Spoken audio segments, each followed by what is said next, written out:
I started rainwater harvesting the hard way.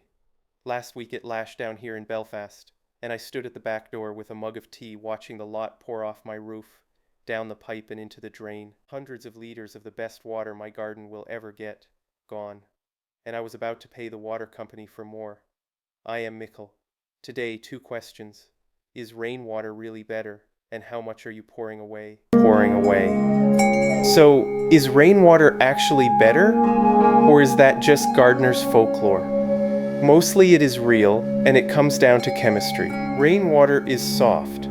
As it falls, it picks up very little in the way of minerals, so it is low in calcium and magnesium. It is also slightly acidic, sitting just below neutral. Now compare that to what comes out of your tap. In much of the country, especially across the south and east of England, the mains water is hard. It is full of dissolved lime, the same stuff that furs up your kettle, and it is alkaline, sitting above neutral. Here is why that matters. Every time you water with hard tap water, you add a tiny bit of lime to the soil. One can does nothing, but do it all summer, year after year, in a pot that never gets rained on, and the soil slowly creeps more and more alkaline. For most of your plants, honestly, they will not care. A rose or a runner bean will drink either one happily. But for one particular group of plants, that slow drift towards alkaline is the difference between thriving and quietly starving.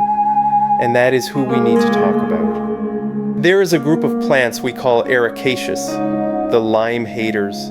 Blueberries are the famous one, then rhododendrons and azaleas, camellias, pyrrhus, and if you have the space, cranberries.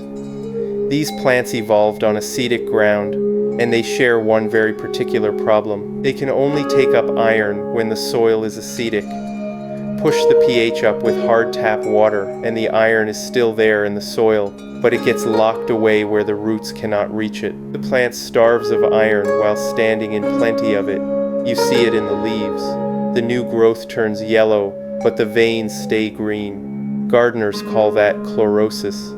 And here is the mistake I want to save you from. Most people see a yellow blueberry and reach for more feed, or a bottle of something, but the feed is rarely the problem. The water is. If you have been topping up an acid lover with hard tap water for a couple of years, the kindest thing you can do is switch it to rainwater. Grow it in proper ericaceous compost, with an acidic mulch like pine needles or composted bark. Same plant, different water, and the green comes back.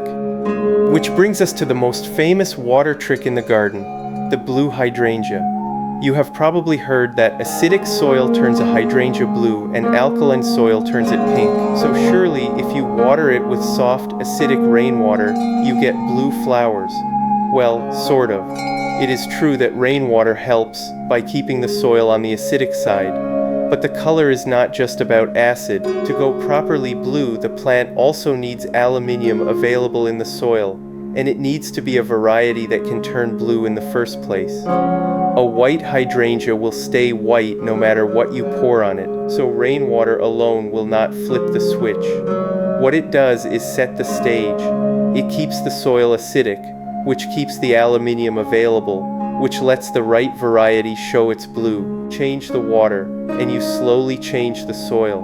Change the soil, and the plant does the rest. It is a lovely reminder that in a garden, you are rarely feeding the plant directly, you are managing the ground it stands in. Now let me be honest with you, because this channel is not here to sell you a dream. For the vast majority of your plants, the shrubs, the veg, the lawn, the difference between rainwater and tap water is small. If all you have is a tap, use the tap. Your runner beans will not file a complaint. So why do I go on about collecting rainwater? 4 reasons, and none of them are magic chemistry. 1, it is free.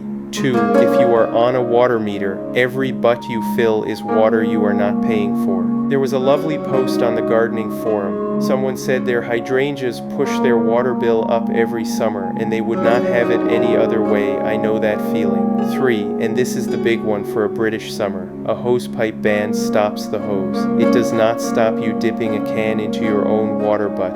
When the bans come in, your rainwater is still yours to use. And 4, It is simply there, ready, the moment your plants are gasping and everyone else is at the water company's mercy. Right, question 2. How much water are you actually pouring down the drain? Let me give you the one number that makes this click, and it is not a statistic. It is just geometry. 1 millimeter of rain falling on 1 square meter of roof gives you 1 liter of water. That is it. 1 millimeter, 1 square meter, 1 liter. So go and measure your roof, not the sloped surface, the footprint, the area of ground it covers when you look down on it. Say your house covers 50 square meters, which is fairly modest. Now, a single decent night of rain can easily drop 10 millimeters. So do the sum. 50 square meters times 10 millimeters is 500 liters. 500 liters of soft, free, perfect water off one roof in one night. And you do not have to take my word for it. Gardeners who have hooked a butt up to their guttering will tell you a single night of rain filled the whole thing. One chap turned an old council bin into a butt and it was full by morning. Another filled a 50-gallon barrel 3/4 of the way in one downpour. The maths is real.